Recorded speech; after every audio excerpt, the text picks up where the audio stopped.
Good morning. It's a new week. We're back in Altona North to do the other side of the house and the garage. So that was what we did last week. The boys are just taking down the neighbouring fence. We've got a boundary double skin wall. So they're pulling down the neighbour's fence, setting up a few bricks on the other side. And we're going to set a few profiles up. There's just the four of us today, a couple of guys down, so we're just loading it out, going to set up profiles. Just two there, get back into it. Good weather around new week. Look forward to it. Alright, so this is all we're doing to run these profiles up. Just clamping a bit of 2x4 here to this steel.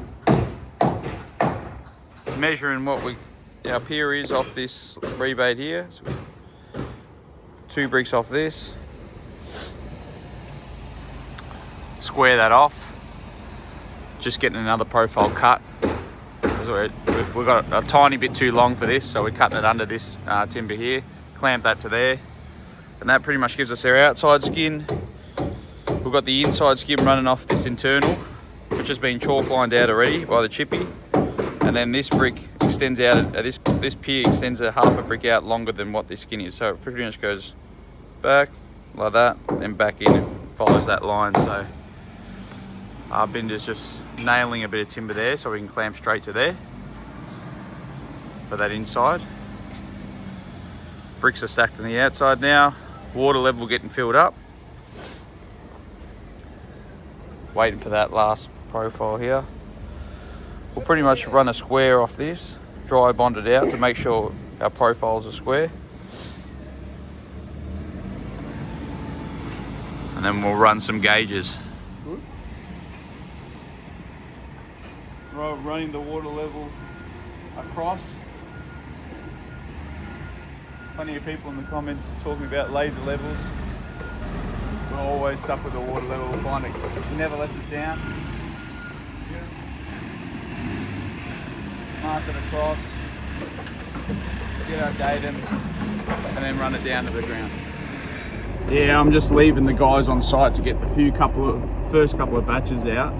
I don't know why I had it in my mind that we would be the only ones on site this morning, but boy was I wrong. There's chippies, there's scaffolders, there's people putting the hebel up, there's deliveries, there's 2 trucks out the front.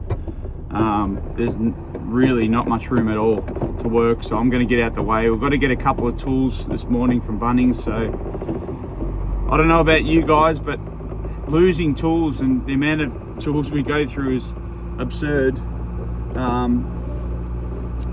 I've tried to keep my truck in some sort of organised state, but we tend to lose so much tools, whether it be our small joiners, little clamps, internal clamps, perp clamps, brick clamps, everything. We just have such a high turnover of tools, it's crazy. So for some reason I don't have a 600 small level this morning, so that's something we absolutely need. I've got a 1200 or a 2 meter on site, but we need a couple of small levels, so that's what I'm going to get this morning. I need a new square. It's another thing. Need to get some pencils, some string lines. We go through them like buggery. So yeah, there's a few things to get this morning.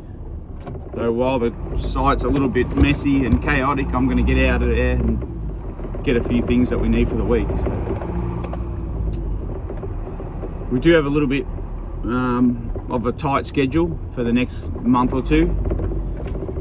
Last week's was a bit stop-start with a few delays on the Corio footing, which we didn't actually end up getting underway because we needed bullnose splayed edge bricks for the corners that weren't in stock and they couldn't get it delivered in time. So rather than us leaving them out and doing a half job, I told the builder that I'll wait till he gets them delivered so we can get in and get out. I'm hoping to spend only 2 or 3 days max there, getting those 4,000 or so footing bricks done, but at the moment we're in Altona for the next, I'd say, 3 or 4 days. There's not a hell of a lot of bricks to lay. Once we get through this garage, there's a couple of curved walls and that section out the back that's double brick as well, structural for the alfresco. So there's a couple of, I'd say there's about 3.5 to 4 days left. We've got a builder wanting us yesterday at a job in, it's the same builder. He wants us to go back to New Street, which we started and we loaded out last week. So there's a bit of a hectic schedule, which is a good problem to have, I suppose. Could be worse. Just got to take every day as it comes and do our best we can to try and be as efficient as possible to make sure we can help along these builders and get their jobs going and making sure we can make money. It's really a juggling act trying to get your schedule to balance out and run smoothly. That's one of the hardest things I've found running the business, especially when there's things like delays on building materials, brick deliveries, sand deliveries. It's really hard to get a flow-on effect of going from one job to the other and having everything ready to go. If we had worked last week and done the cry footing, we probably could have had this one, we were meant to have this one underway Thursday last week.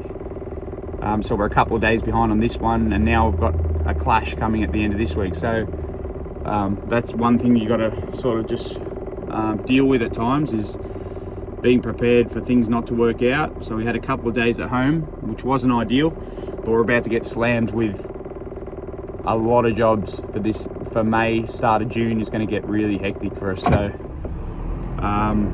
yeah, we'll see how it goes. We'll do our best. And that's all we can ask for, I suppose. Just heading up the road to Bunnings, there's a hell of a lot of traffic on the road. It's a good day out.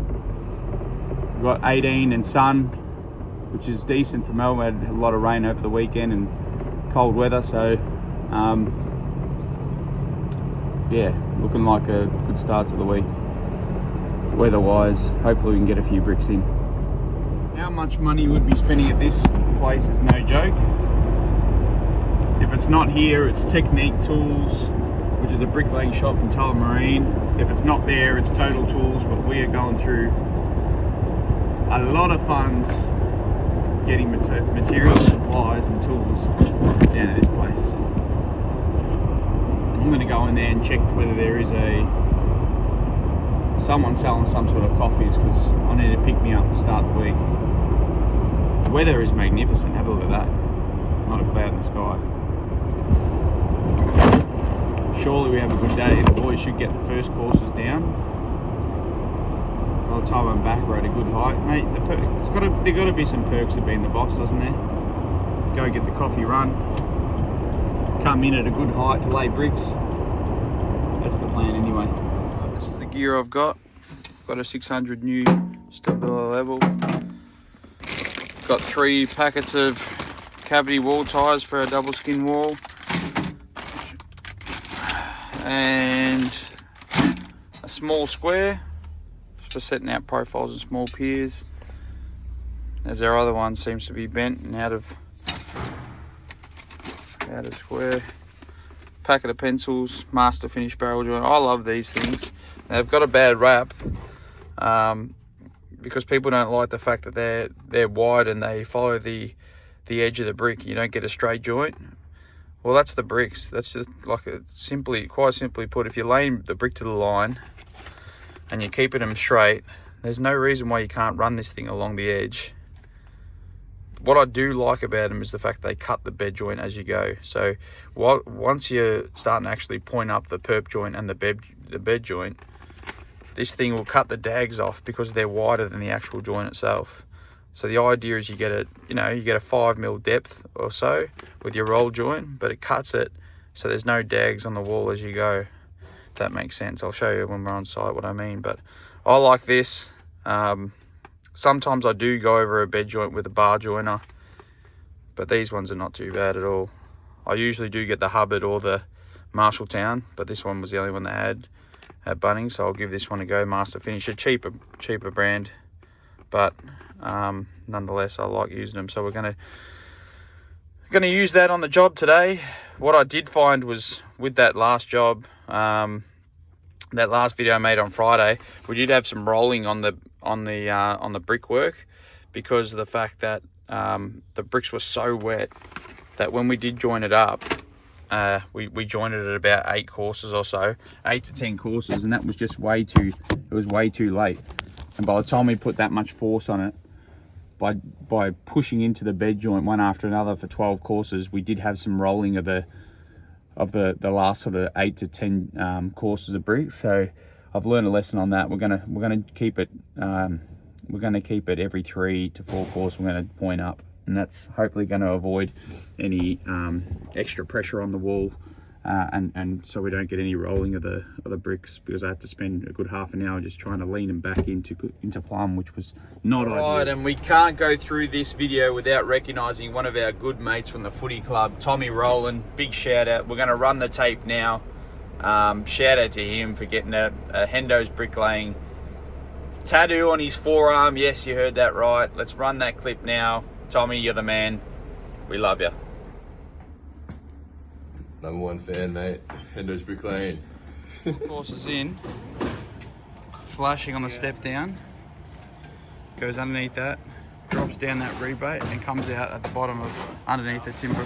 Underneath the second course there. So 1 course on the outside. Leave get mud out. Little pier here that we're going to make solid as we go up, just for extra strength. New level. See how it looks on the outside.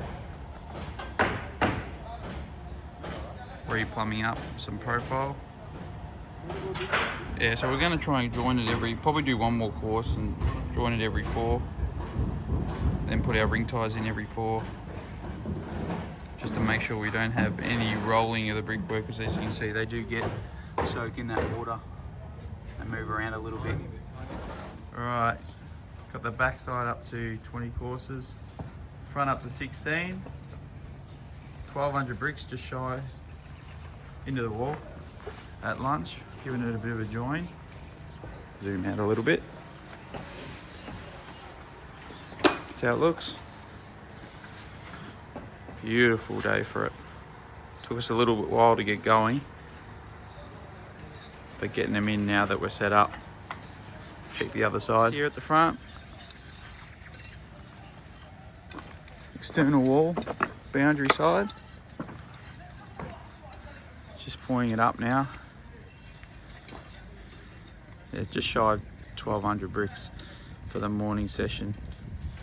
Rather than scaffolding it, given these bricks are a little bit wet, holding a bit of water, we'll set up the section out the back, get a couple of guys to scaffold it, get it ready for the morning, and we'll set up a section out the back, so we've got multiple things to start tomorrow. So what we found Friday is we didn't have a section set up, so it was a little bit fiddly this morning.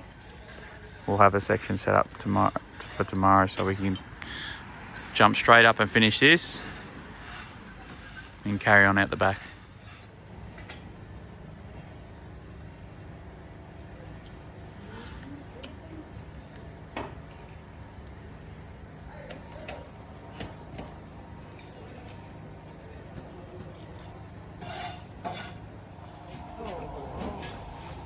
First course going in on the radius.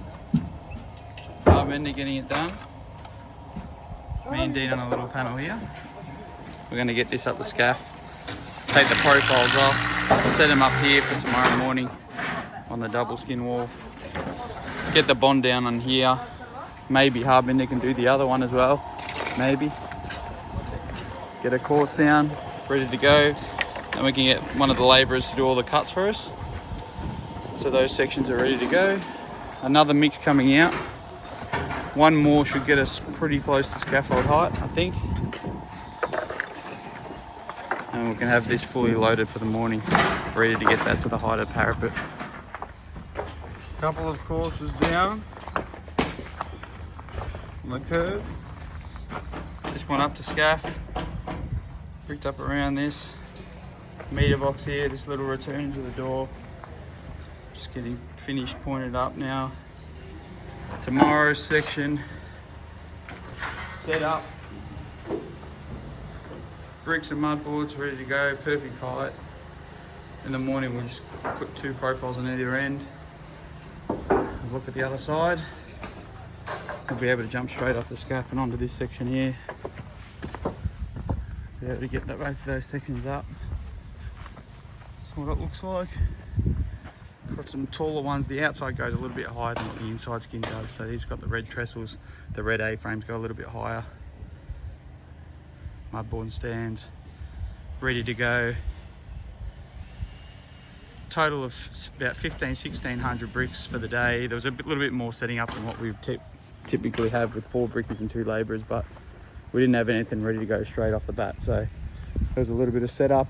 There's obviously a little bit of setup in the morning, but we have 2 sections ready to go. We'll be able to jump up, do 15 or so courses on this garage. Once we've finished that, we can scaff straight away that section there, and 2 of us can continue on that radius wall. So that's the day. That's the progress on the job. Second day in. We're 3,500 bricks into the job, and the fiddly section is to go. So we might get some filming on that one tomorrow. But thanks for tuning into this video. A little bit of a longer one. I appreciate all the comments, all the likes as well, the subscribers. We've got a few new ones to the channel, which is always good. So yeah, I appreciate the support, and yeah, it keeps us going. So we'll see you in the next one. Good on you guys.